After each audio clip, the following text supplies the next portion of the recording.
Краткое содержание предыдущих серий. Мы выехали из Якутска в Уснеру, и наш путь пролегал по трассе Колыма с двумя паромными переправами. Переночевав в Уснере, мы собрали наши катамараны и выдвинулись в сплав по реке Индигирка протяженностью в 350 километров. К концу второго дня мы добрались до границы Аймиконского и Момского районов, а на третий день прибыли в поселок Тюбелях, где совершили радиальный пеший поход на 30 километров.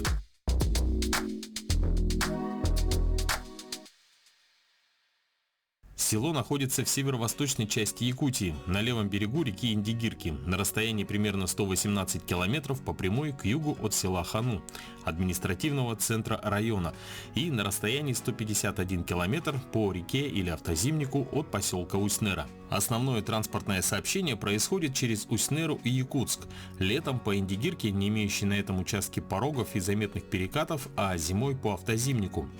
Доступность Хану открывается с появлением зимника, летом же из-за порогов в этой части Индигирки движение по реке минимально. Климат характеризуется как резко континентальный с суровой продолжительной зимой. Абсолютный минимум температуры воздуха самого холодного месяца января составляет минус 67 градусов. Абсолютный максимум самого теплого месяца июля плюс 37. Снежный покров держится в течение 244 дней. Буквально за день до нашего прибытия в поселке прошло одно знаменательное событие, связанное с историей поселка и экспедицией советского геолога, исследователя Сергея Владимировича Обручева. Но этот знак был изготовлен в честь 95-летия Великой индигирской экспедиции Сергея Владимировича Обручева, под руководством которого проходила эта экспедиция, и в честь 90-летия Момского района. Этот знак был вручен мне в Санкт-Петербурге, в Русском географическом обществе. И этот знак изготовлен на средства потомков проводника этой экспедиции Дмитрия Егоровича Старкова-Мичика. Этот знак мне вручили в городе Санкт-Петербурге в марте этого года. И он был привезен сюда и был установлен 22 августа этого года. Этот камень мы привезли весной этого года с местности Хатыс, который находится в километрах 5-6 от поселка. В установке этого камня нам помогли строители солнечной электростанции, которые строят здесь эту станцию, и они помогли нам краном, машиной, и мы его привезли, и потом наша молодежь установила его здесь, на этом месте, забетонировала все. А для установки этого знака приехал специально представитель Русского географического общества, один из основоположников фонда Обручева, Александр Леонидович Мазур. И он приехал, он сам лично все это установил, и 22 августа мы его официально открыли. Про экспедицию Обручева можно рассказать следующее, что в 1926 году была инициирована эта экспедиция. Они хотели с Аймикона сплавиться по реке Индигирка до реки Чебагалах. И там они искали месторождение золота. И по данным карты, которая у них имелась, с местности Кулахбага, это отсюда где-то километров 45-50, была здесь низменность и болотистая местность. Они не знали, что здесь есть горы. И этот Сергей Владимирович Обручев открыл, что здесь находится хребет Черского. И это последнее такое географическое открытие, это называется последнее открытие 20 века. Более значимое.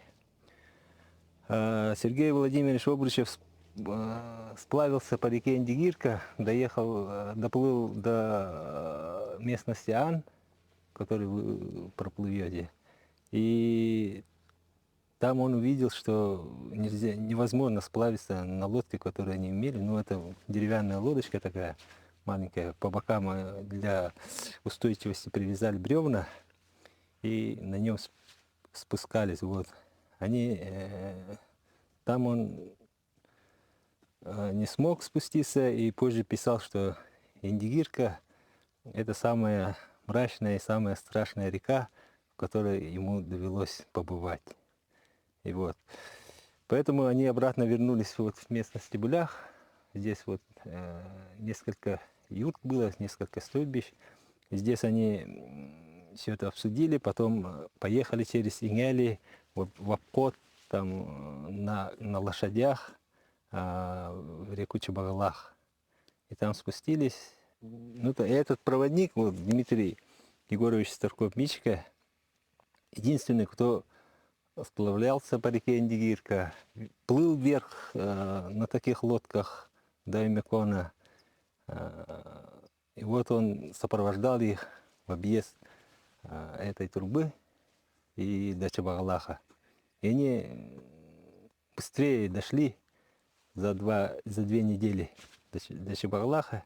И там все они геологические работы все сделали и вернулись благополучно до Аймякона. Очень теплый прием был в Тюбеляхе. Раскладушка, установленная в фойе после нескольких дней, проведенных в палатке, казались пятизвездочным отелем. Но время, график и продолжение сплава подгоняли нас вперед, и настало время двигаться дальше. Сплав по Индигирке! Испытано на себе! Испытано на себе. Загрузив катамараны, мы снова выдвинулись в путь. Так, где страховочка? Страховка низкая. Да, не надо. Приятно.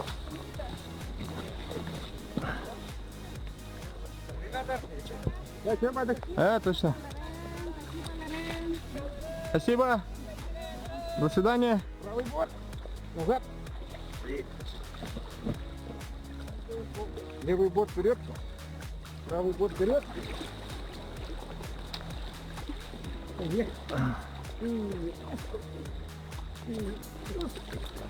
Левый, да? О, весло короткое. Смотри, где? Где?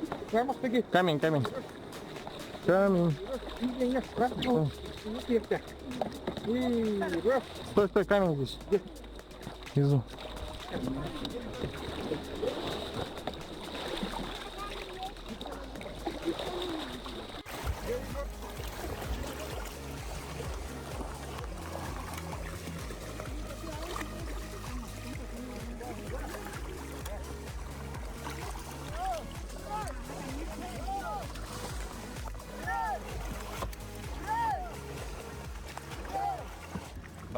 Мы отошли от поселка Тюбелях, и сейчас у нас подкачка баллонов. Дело в том, что когда накачиваются баллоны на берегу, из-за солнца, из-за теплого воздуха, они как бы дают давление, но как только катамаран спускается в воду, на воду, то давление сразу падает, воздух охлаждается. Ну и в целом мы не только, мы уже, кстати, прошли 14 километров, сейчас подкачали баллоны, ну и, конечно, попьем чай. Справились, да?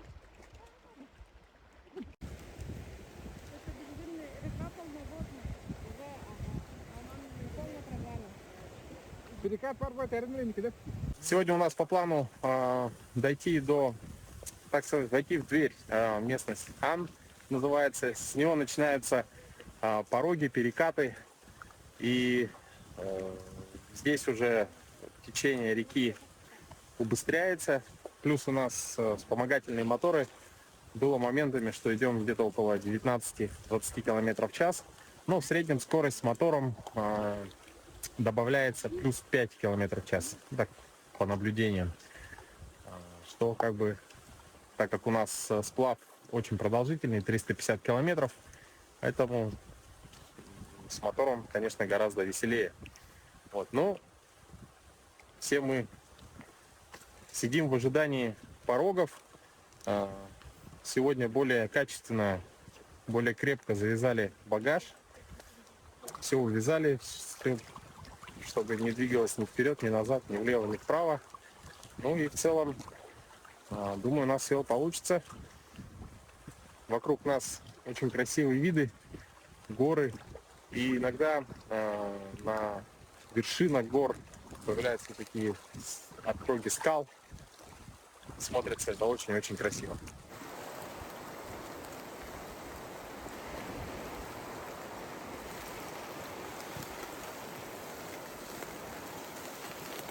Петр у нас в качестве капитана, преподавателя, тренера. Петр, ваше впечатление? Очень хорошо.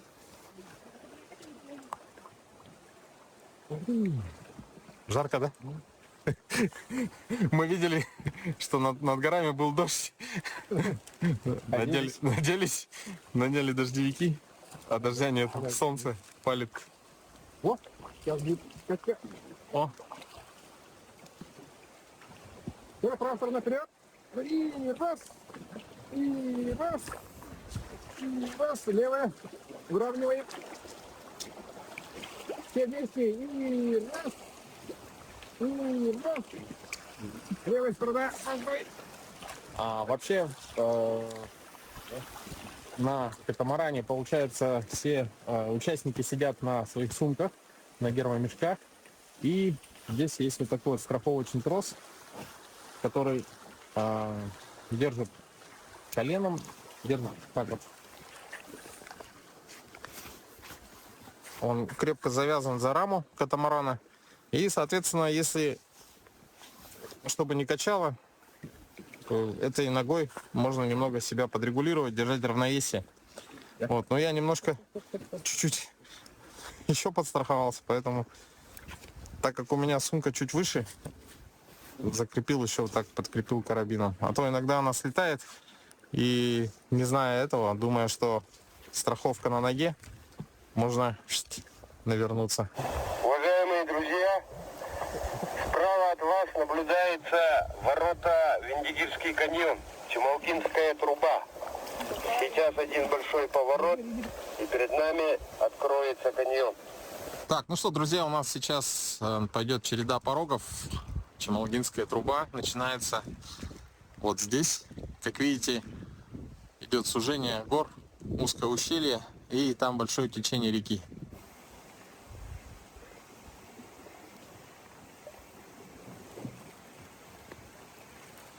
Так, ну что, мы приближаемся к порогу, первому порогу, порог Бусика. Вот это сторожевой камень.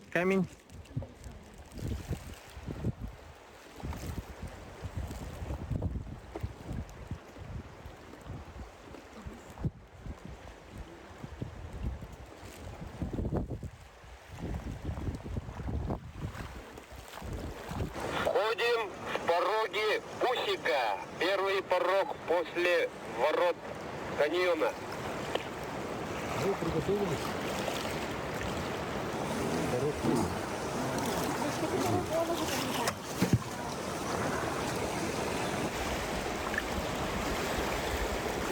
Слева наблюдаете парк для скалолазов. В выходные дни приезжают, лазают здесь по горам.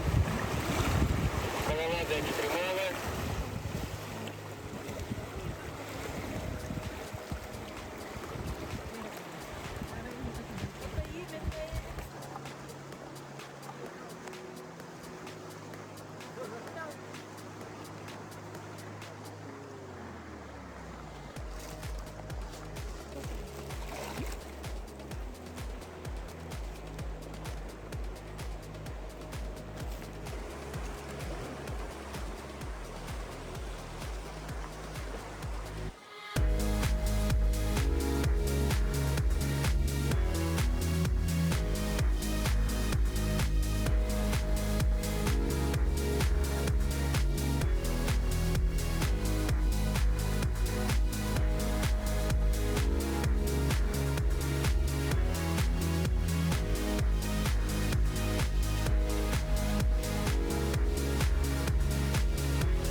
Вход в ущелье нас не разочаровал. Все, как и ожидалось. Стремительное течение, волны, пороги. Если бы наш сплав начался сразу отсюда, то все было бы гораздо сложнее. Но за несколько дней сплава мы более-менее подготовились к работе в команде. Опытные сплавщики работают следующим образом. Обязательно все привязаны страховочным тросом. Первые 4 члена команды постоянно синхронно гребут вперед. Двое позади управляют катамараном. В нашем случае все было не идеально, но все же мы сносно держали курс, и катамаран был под контролем. Есть такая команда «Табань». Означает торможение веслом, когда весло упирается в воду, и таким образом катамаран поворачивает в сторону тормозящего. Одно дело посмотреть на все под динамичную музыку, а другое посмотреть на все это от первого лица. Итак, еще раз пороги Индигирки, без лишней музыки и комментариев.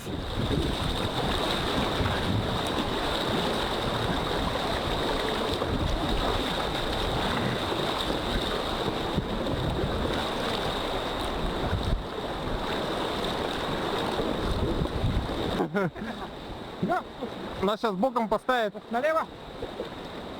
И все вперед. Оп! Раз! И раз. Раз!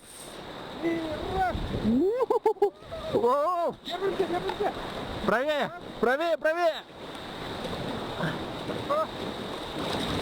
Ох, ничего себе!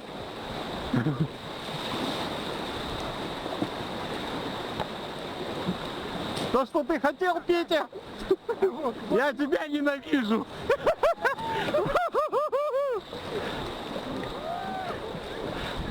Вот оно. Левая табань, правый вперед. А вот он, истерический смех.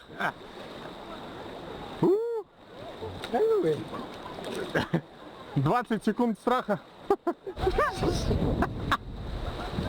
Ой, ой! Право, право! Табаним!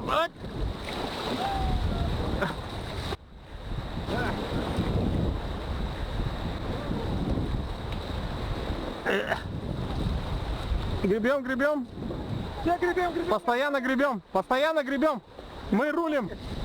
Мы сзади рулим и помогаем.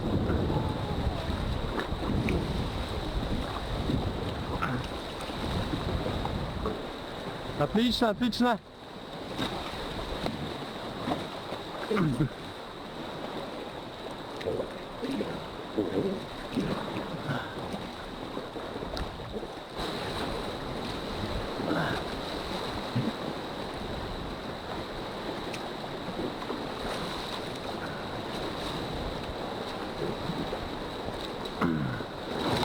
Ох ты! Так, а что, боковая волна, да? Левая табань. Вот так. По волне, хорошо. Идем. Идем, идем, все вместе. Раз, раз, раз, раз. Гребем, гребем. Нет. Все гребем. Гребите, гребите, не оставляйте.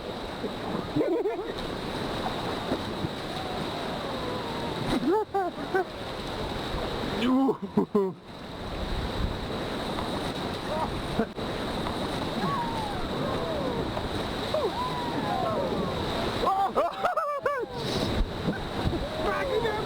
Левая табань. Левая табань. Левая табань. Хорошо. Все прямо. Эй, прям.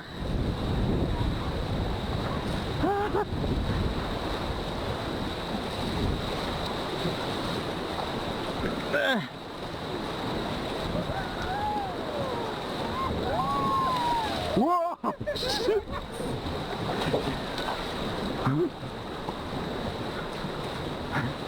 Ой-ой-ой-ой. Опс. Хорошо, хорошо. Все гребем, гребем. Левой гребем. Правой табаним чуть-чуть. Так, не... Вперед, вперед, все вместе. И раз. Правой табань, табань, табань. Гребем, гребем, вперед. Равняем, вот волна идет. Так, хорошо. Выровнялись. Такая волна разная. Табантик, табантик, правый. Да-да-да. Нормально. Волна уходит. О, последняя большая. О, спокойная вода.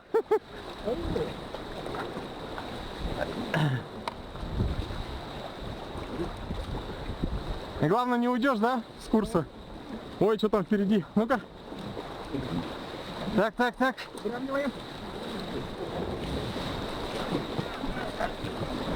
Гребем левое. Хорошо.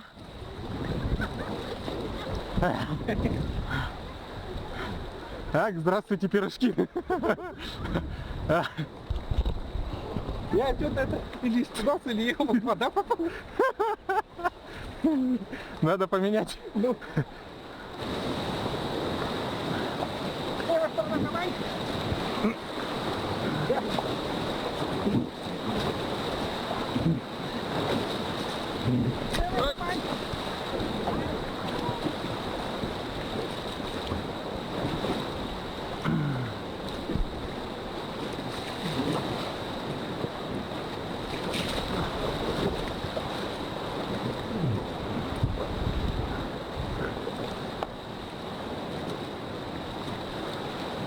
Да. Разноплановые волны, да? Оп. Оп.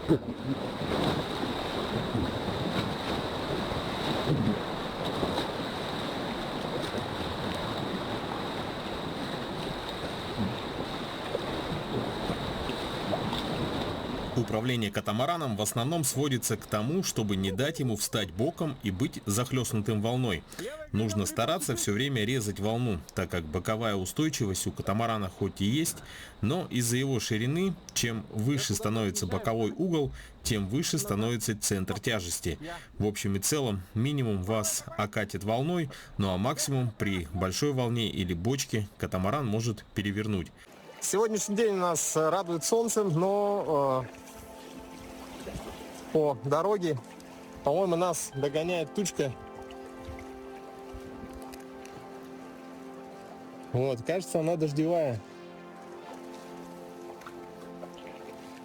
Мы сейчас на данный момент прошли уже 45 километров. Время 17:00. Скоро будет стоянка. Друзья, ну что, мы поставили лагерь. Этот день просто, наверное, отличается от других. Во-первых, тем, что мы прошли достаточно такие хорошие пороги. Но и само место стоянки, оно очень живописное.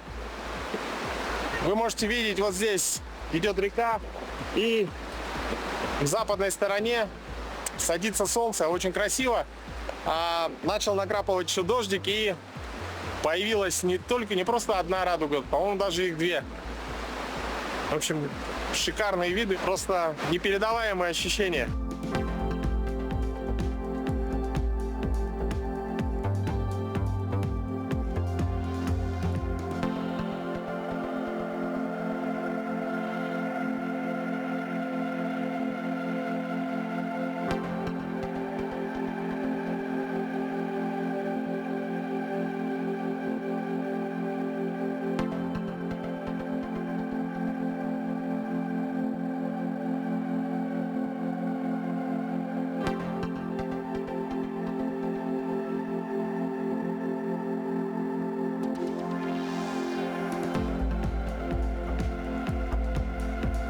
Перед выездом руководитель нашей группы Леонид сделал из фанеры жесткую палубу для катамарана.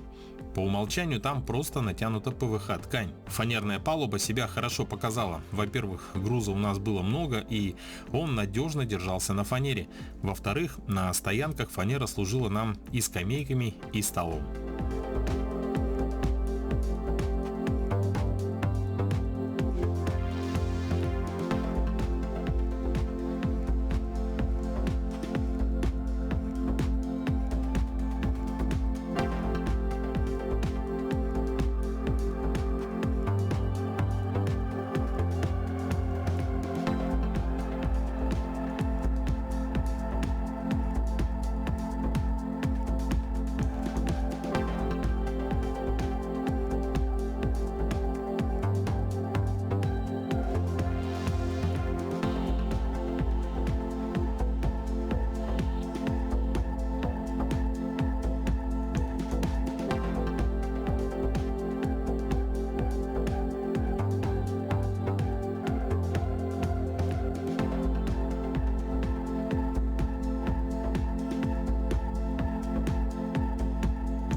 Большое количество порогов этого дня промочили практически каждого, несмотря на болотные сапоги и дождевики.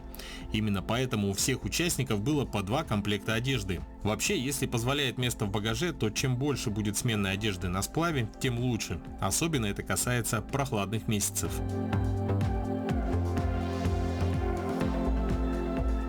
Запах дыма от костра, шум горной реки, отдых и пополнение сил после насыщенного дня, полное отсутствие приходящих сообщений в мессенджерах, малосольная, безумно вкусная свежая рыба, только что выловленная в реке. Это та малая часть, ради чего стоит отправиться на сплав. Ну а после заката нас ожидал очередной рассвет и новый интересный день.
Ну что, друзья, мы двигаемся вперед. Впереди у нас самый серьезный, самый опасный участок длиной...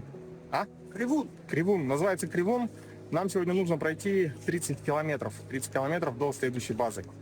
Ну что, желаем друг другу удачи. Вперед!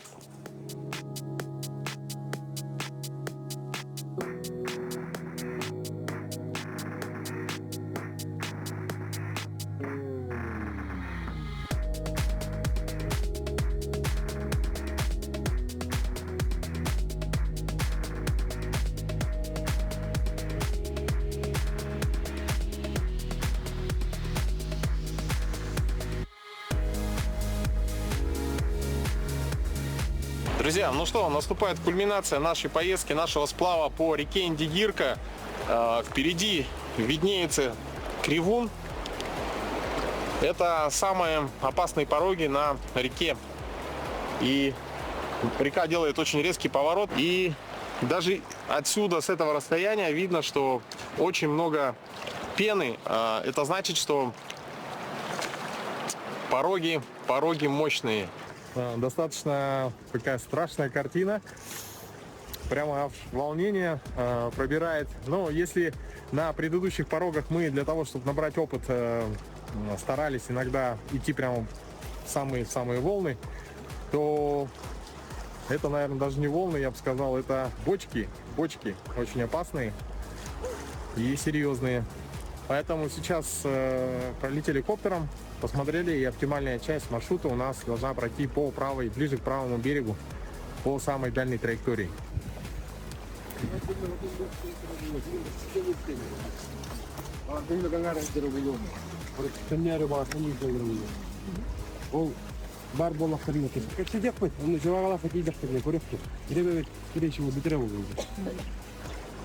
Еще 10 километров до Чебакала. Сейчас первый катамаран пойдет, потом, после того, как они пройдут, мы пойдем за ними. Но я хочу показать вам все это, как выглядит со стороны, и самому посмотреть. Я вот сейчас реально иду, здесь какие-то огромные следы на песке. Благо они немного старые, не буду говорить чьи. Могу ошибиться, но они прям большие.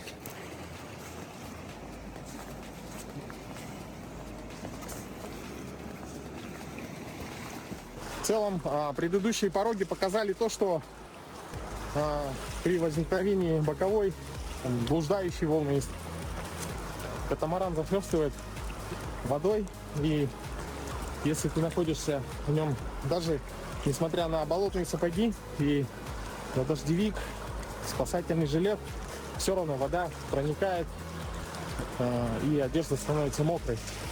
Поэтому сегодня у нас, во-первых, это самый короткий маршрут. Мы идем всего 30 километров, но тем не менее он очень серьезный, опасный.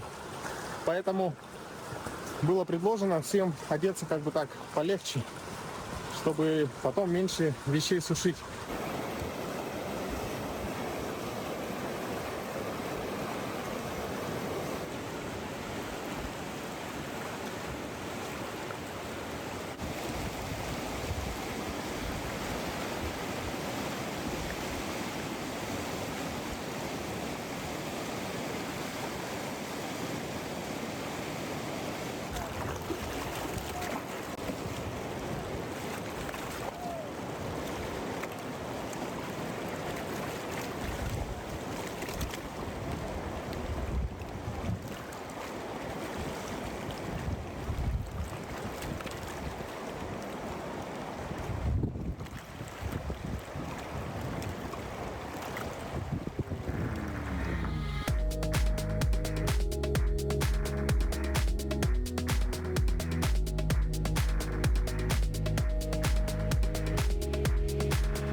Ну что, первая команда прошла. Сейчас они должны по рации сообщить, когда они пройдут Кривун. И потом будет наша очередь. Ну, в целом, по крайней мере, то, что я видел, пороги такие, местами потряхивает. Непонятно, что там дальше. Но вроде бы тоже так. Для первого раза очень даже неплохо. Конечно, я думаю, что если бы была профессиональная команда сплавщиков, они бы с удовольствием прошли прям посередине этого участка. Но там нужна скорость, сила, опыт. Этого всего нам не хватает. Поэтому еще раз повторюсь, что для первого раза очень даже неплохо. Отправим к вам и вам дадим команду. Принял. Ну что, друзья, сейчас, чтобы показать вам все наши эмоции, как идет катамаран, будет запущен дрон. Все, отчаливайте от берега. Все, прозвучала команда, удачи нам. Дрон полетел к вам. С Богом. Все, мы отчалили.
прием. Да-да. Сейчас мы поднимаем ура. Так, потихоньку идите, там впереди еще будут дороги. Потихоньку идите, мы вас догоним. Принял, хорошо. Уважаемые туристы, поздравляю вас с прохождением порога Гривун. Троекратное ура! Ура! Ура! Ура! Так, друзья, ну что, друзья, мы разместились на очередной базе на берегу реки Индигирка. Отличается она тем, что здесь есть то ли мошки, то ли комары. То есть для мошек они большеватые, для комаров маловатые. В следующем выпуске передачи «Испытано на себе» мы узнаем, как обвязывается катамаран, познакомимся с медведезащищенной избой, узнаем, открыт или закрыт пункт обогрева автозимника в летний период и завершим наш сплав в конечной точке маршрута в селе Хану. Узнаем, как выглядит Ю-гора в летний период и почему именно в этом году помимо туристов туда поднялись даже те местные жители, которые никогда не поднимались на эту гору.